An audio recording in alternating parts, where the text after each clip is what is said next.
welcome everyone. My name is Stephen Cook. I'm the director of the Starr Library, and I welcome you to today's program on how best to use the local history space here.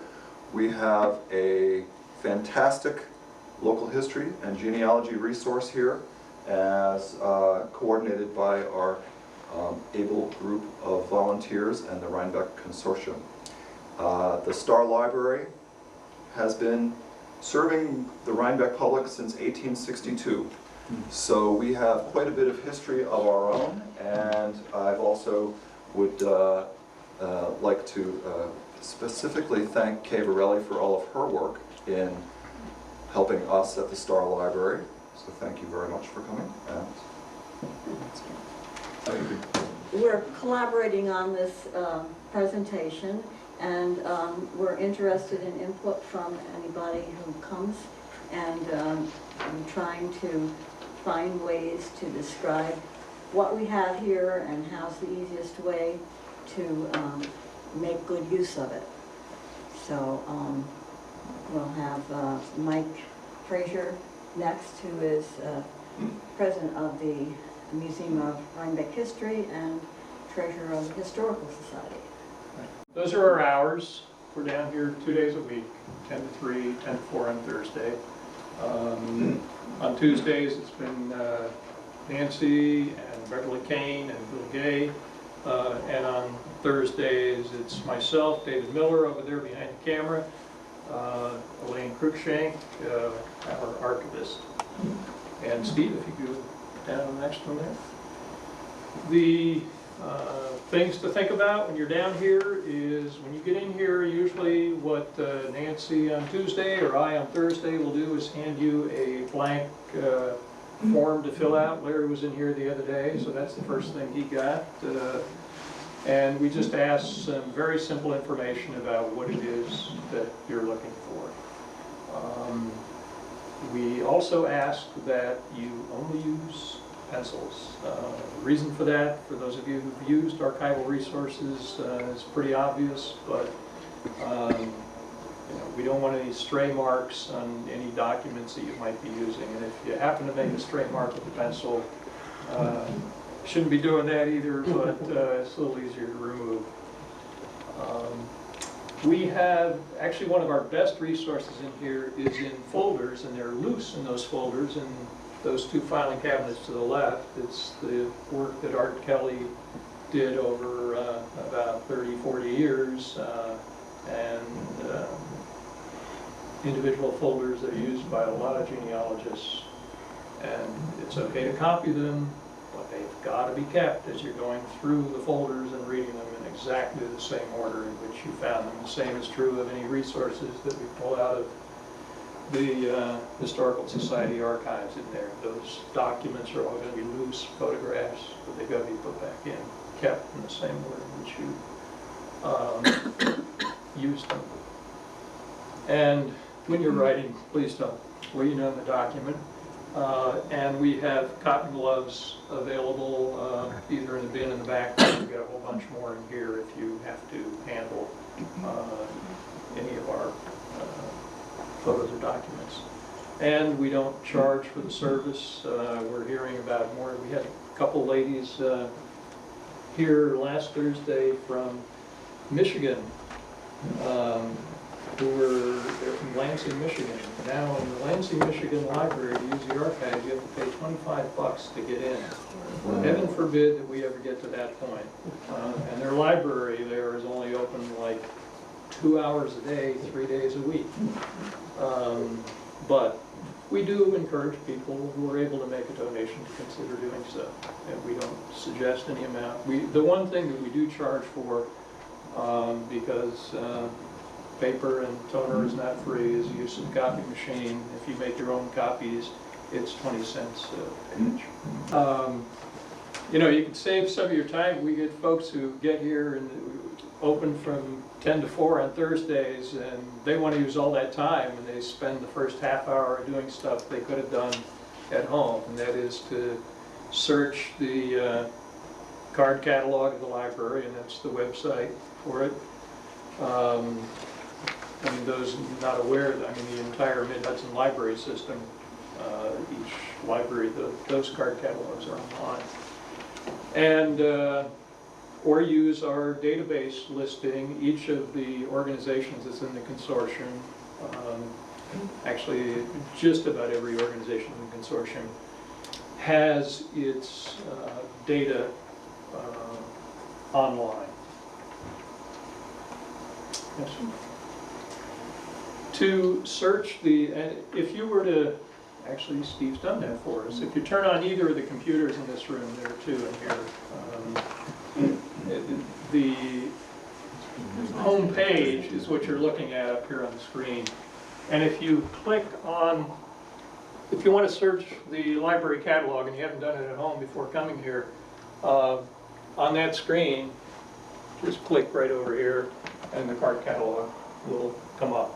And if you go, and the other things, before we go to the next slide here, those are some of the other resources. That slide, can you tilt that to the right, Stephen? I guess that got cut off on the image. But we have a variety of resources related to house histories and related to family histories that are on those two machines that are very valuable. Okay, so when you hit search the catalog, what's going to come up is this right here, and you just enter what area you want to search under. You want to find Cynthia Phillips' book. You know the author, you don't know the title. It's something about Rhinecliff, author, enter Philip, and you'll click submit, and you will get a list of everything in the Mid-Hudson system by Philip. If you could go to the next slide. Well, this person entered Smith as an author, and we have Smith. You see, you can see where this particular book is an entire Mid-Hudson system. So we have a copy upstairs that's actually out in circulation, was due September 10th. We've got another, if you see this prefix LH, it means it's down here in the local history room, and will be in on one of the shelves here. It's actually right over there. And then we've got this other bizarre category, BTD, which means it's behind the desk upstairs. If you come here on Tuesdays or Thursdays, somebody's down here and can open this case and pull out the Smith book. But if you come here on Monday, on any of the other 5 days, the local history room, they have to tell people, I'm sorry, you got to come here on Tuesday or Thursday. But that particular volume is in such demand that they keep an extra copy behind the desk. If you could go to the next slide, Steve, thanks.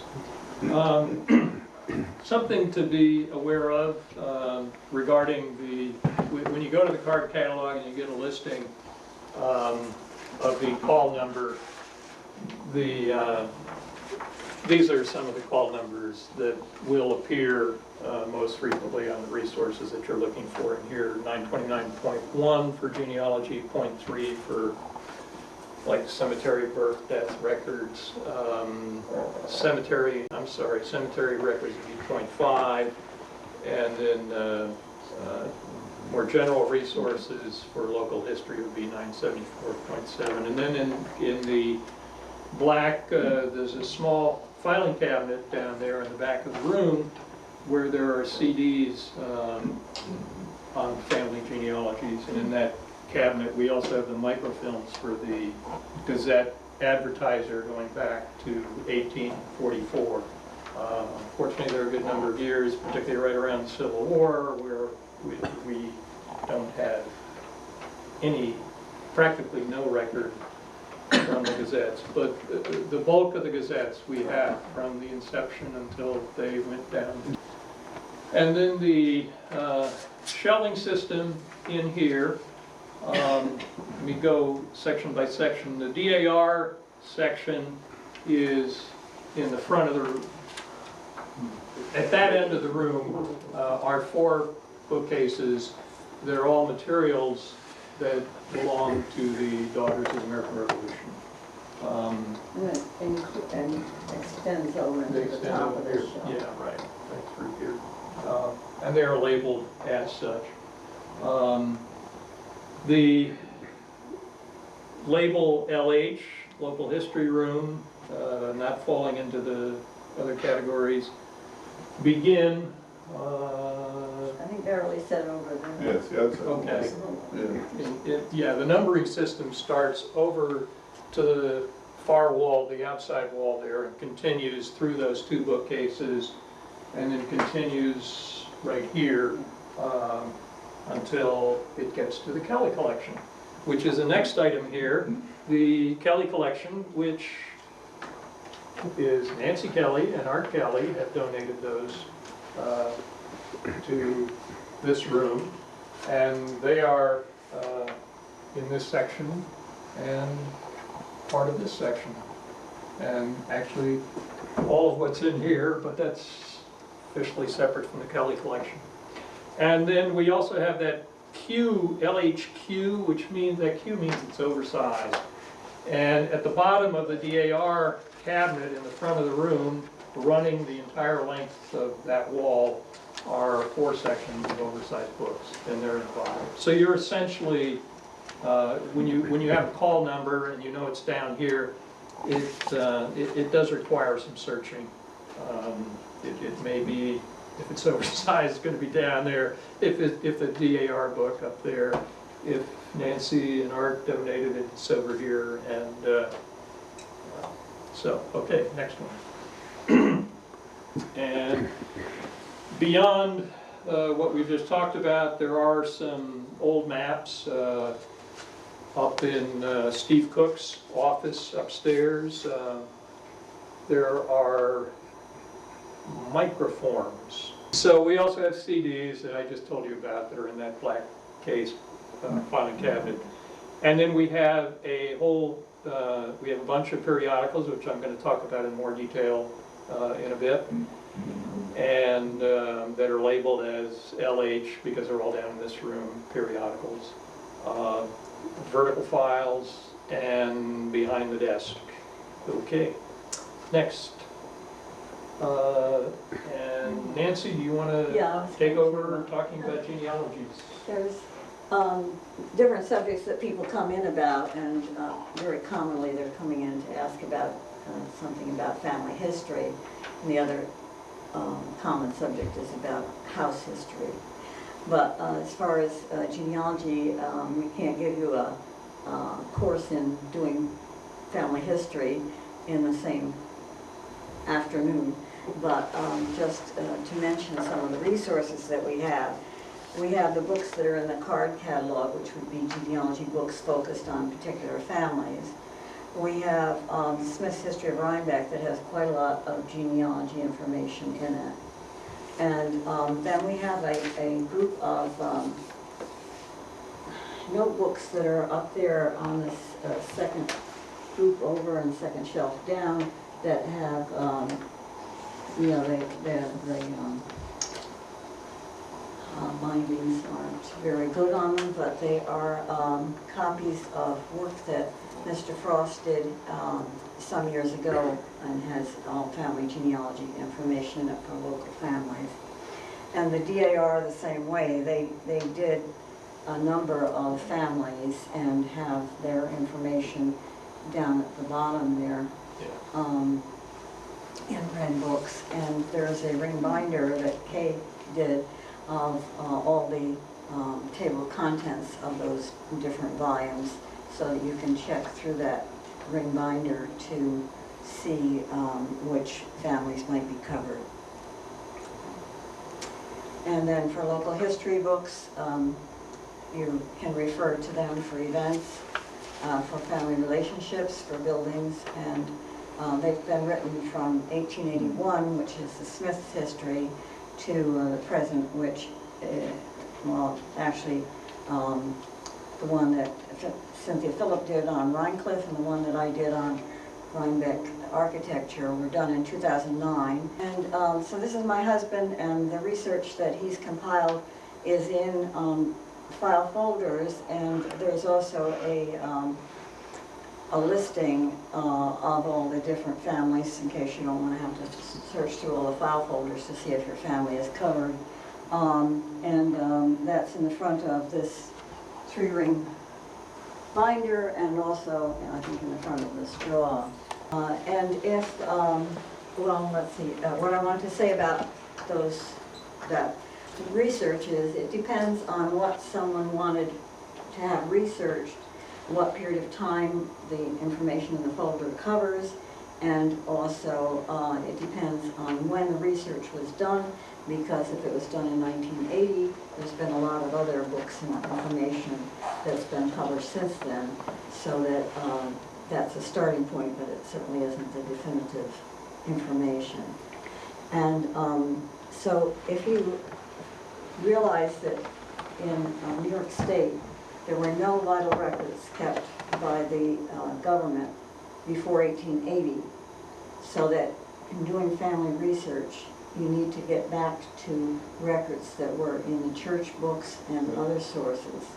And so that's what my husband's interest has been in, trying to fill in that gap of information, because we're very much aware that if you go into New England, they started right away. As soon as their town was organized, they were keeping records of who was born, who died, and who was married in the town. So what we've gotten recently is a website for kinship that allows you to search the family names, so that, for instance, here I put in Pulse, which is an early family in Rhinebeck, and then you would get this listing of all the books that have abundant records about that particular family. And there is a scroll bar on the far right, and so you have to realize that just what you see on the screen is not all the records. You see up the top says 24 records, so you'd have to scroll through. And you would probably decide, if you're not interested in the Pulse family from Montgomery County, you wouldn't be looking for that book. But you have to decide then what books are helpful.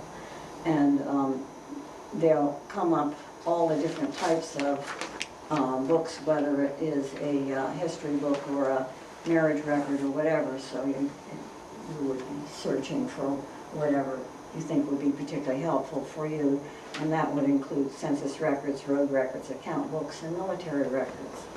Then when you see that that is a book that has quite a few names in it, then you can look on the shelf for the book.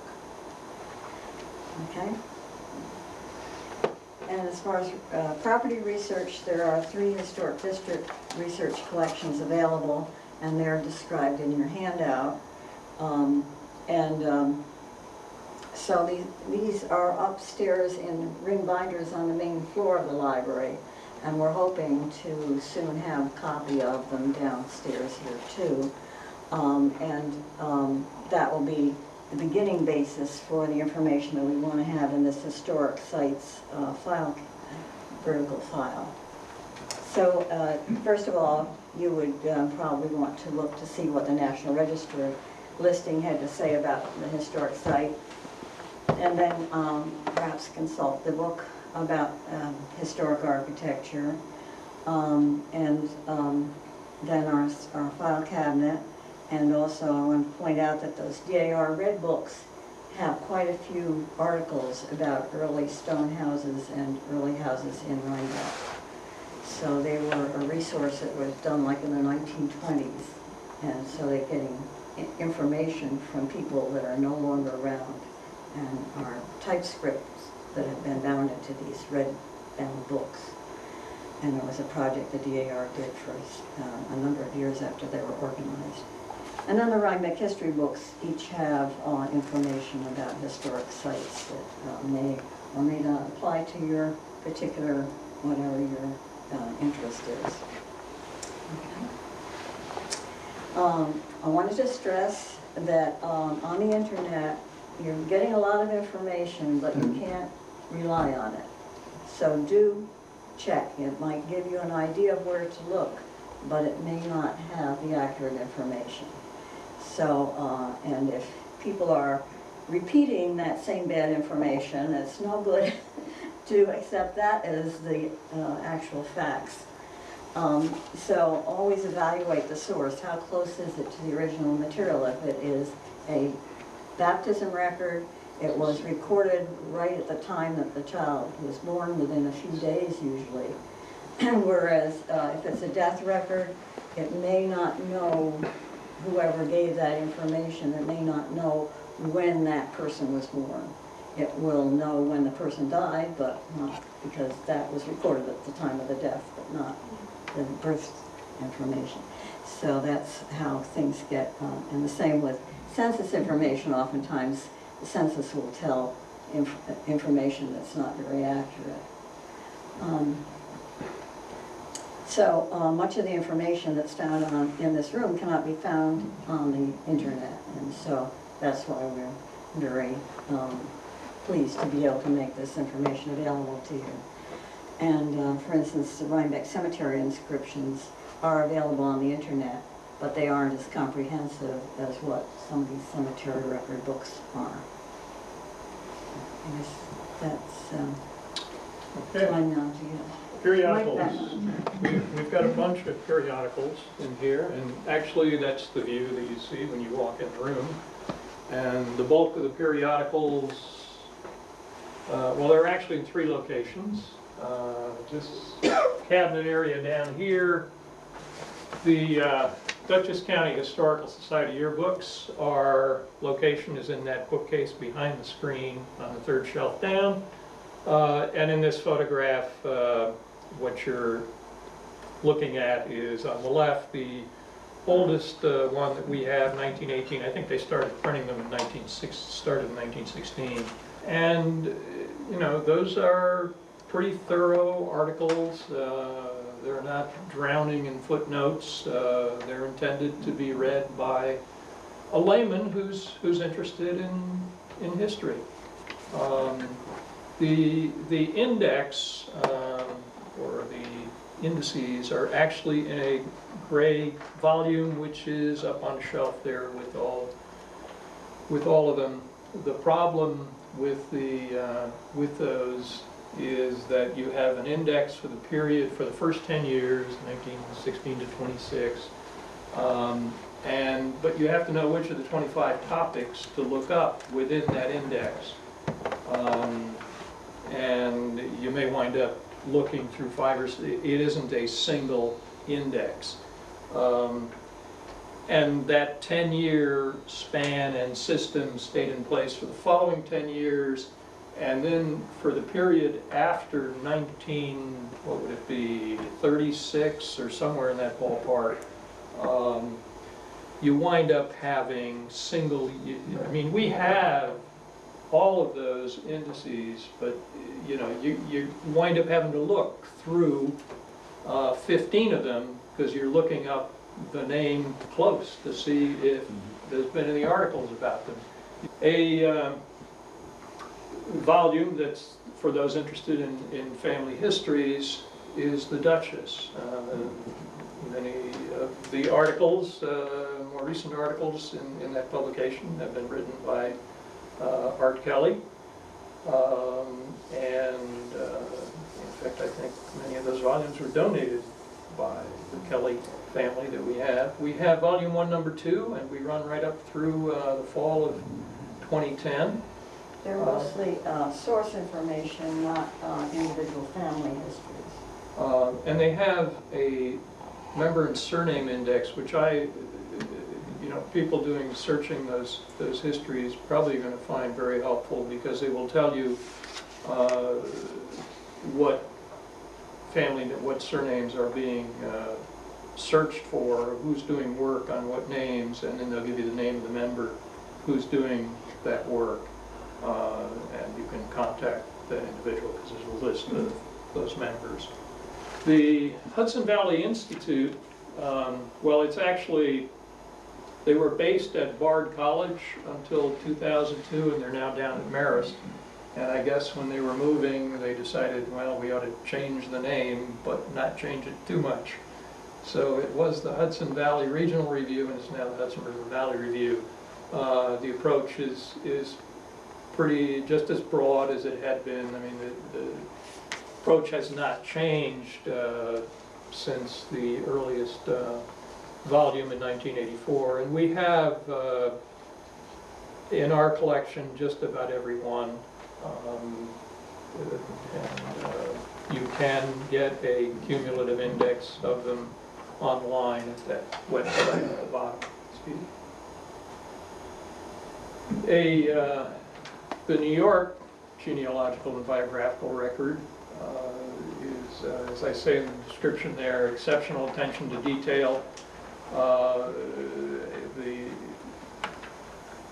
The articles, you know, they're going to be very interesting articles to genealogists. The footnoting is a bit heavy, I find.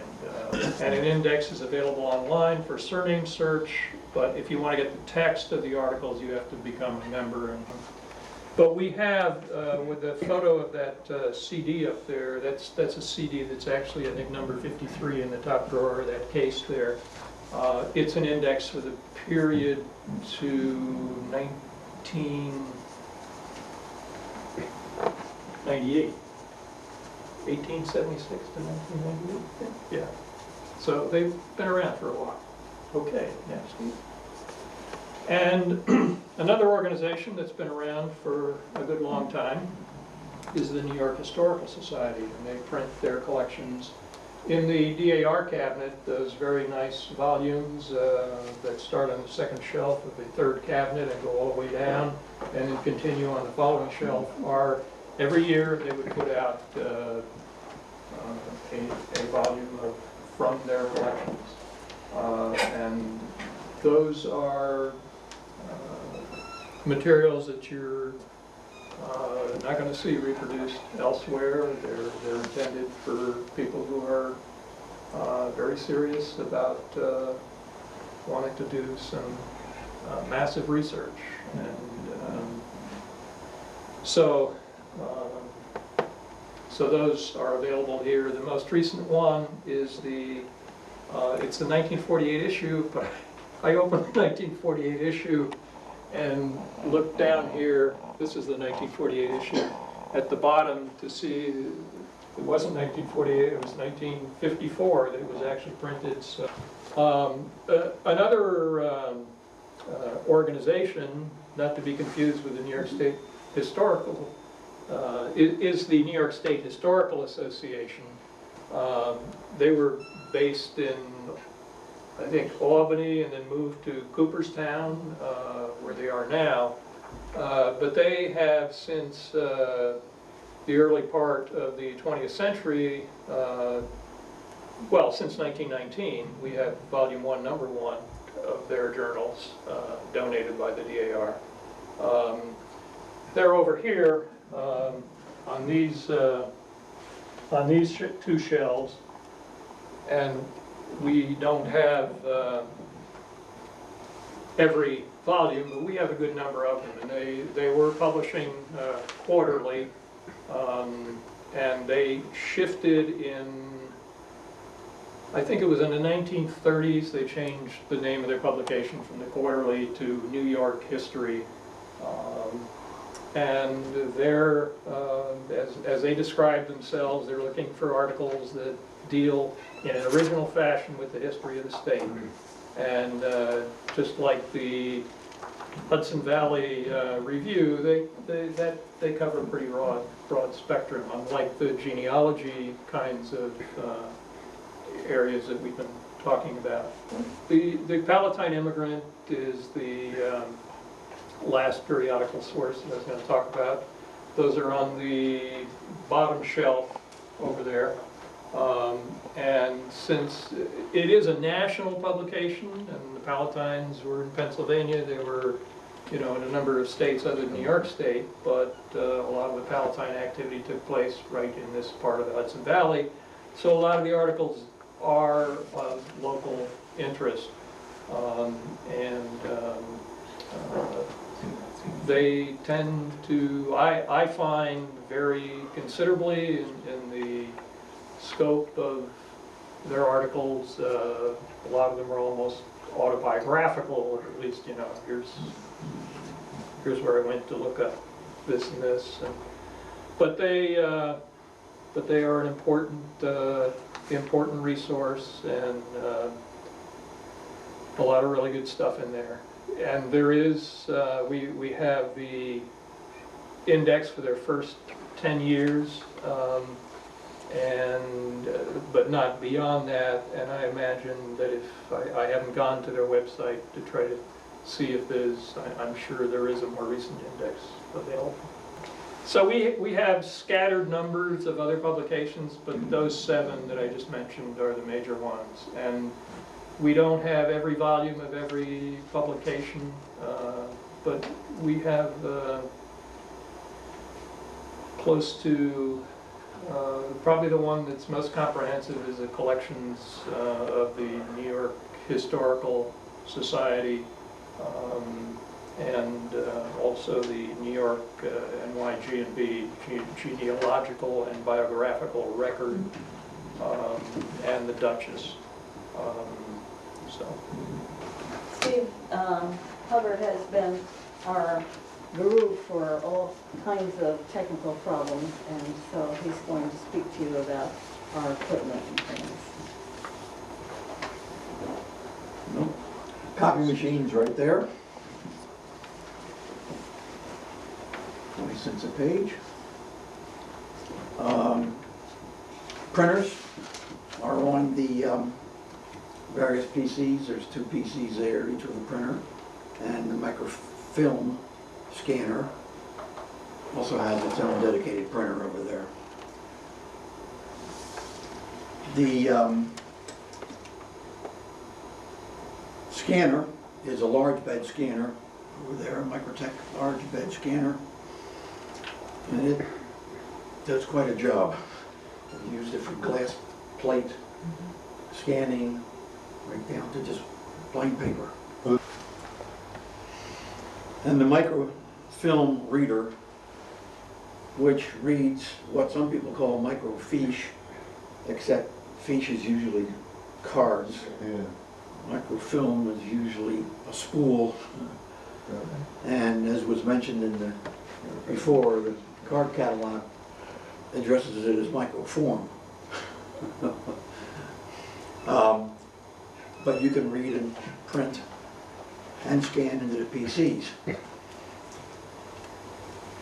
All the instructions are hanging by little hangers there on how to turn on these systems, and there is an interaction between the PC to the left of the microfilm scanner.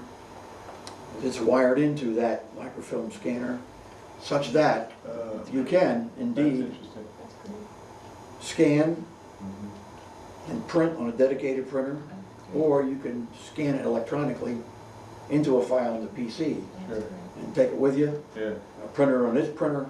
That's wonderful. We didn't put in the slide, but it would be good to bring your own flash drive with you, and then it's easy to save it on that flash drive. Yeah, that's the easiest. Take it with you. You can see the whole machine, of course, over there, but a couple of blow-ups here. The carrier itself is shown. You can see the take-up reel and the where you put the film. And right on this black plate below it is a pretty good diagram of how to weave it through there. It's pretty simple. Under, over, through, under, over, and on. Give it a little swirl, and there is a knob in a separate box there that drives the thing back and forth. As you look at the front of it, you can use these various options, negative or positive. I just use one or the other, whichever the film is. You can select it here. You can trim it, you can have no border, you can play around with the margins with that button. For exposure, I wouldn't use auto exposure right away. I would put it somewhere in the middle, which you can do with these buttons, and then look at it and adjust accordingly. Because every microfilm is going to be a little different. And as far as focusing, there's a whole mechanism over there for focusing in, moving it in any direction that needs to be moved to be square. And there's some hints and tips over there on the notes that tell you how to line up a couple of these knobs so that the color coding and color squares or triangles, whatever, match. And again, every microfilm is a little different. You'll have to play a little bit to get the best focus. There's a program called Capture Perfect, which is our, just click on that, you'll get this. You'll want to go select the scanner to make sure you actually have the scanner. And it's defaulted to the one that's there, so you don't really have to change. And then you can go down and set scanner parameters. And when you think you get everything lined up just right, punch scan to page, and it'll bring it in. You'll see the scanner actually do a mechanical scan, and it'll show up on the screen. If you like it, good. If not, adjust. Curls here or there until you get the picture you want. Put it on your flash drive. And you can print it here too if you want. The microfilm collection consists of Rhinebeck newspaper, microfilm, the Kelly collection. There's all the various categories that you can find: Livingston, religious, Schuler, Beekman, etc. The gazettes, other local documents. As I said, I reinforce, if you're looking in the library catalog for a microfilm form of information that you're seeking, make sure you go to Format and select Other Formats. And in there you'll see a selection for materials, and the material to select is microform. I'm not sure of the history of microform. I've always heard microfiche and microfilm, but I'm sure that was a library term that came about sometime and was kept. The CDs that were mentioned are in that black cabinet over there, and for the Family Tree Maker program itself, there are a series of CDs that interface with that program, which is on each PC. You see a little file maker icon on there. Click it and you got the program, and it will read whatever CD you've picked out of that library. Marriages, Quarterlies, Revolutionary War, Federal Census, passenger lists. There's also an Ancestry View program, and there are several CDs in there for which you need to invoke the Ancestry View program, which is another icon on the screen, and that will process those smaller series of CDs and year of births and baptisms. Also, there are CDs in there which simply have files on them, which are in PDF format. And both PCs, probably every PC has a PDF reader. The Duchess Index, Tree Talks, Beekman Patent, Settlers are all located on those in that PDF format file. You know, and just to go back to that, the CDs, we didn't get listed the genealogy CDs. Stephen Mann had contributed a whole set of CDs about various families, and they're in PDF format, and they're in the card catalog, so you would find them as you're looking. Well, anyway, we're very proud of the collection that we've got here, and we're anxious to be able to make it better accessible to people. And also let people know that this information is here so that they can make use of it.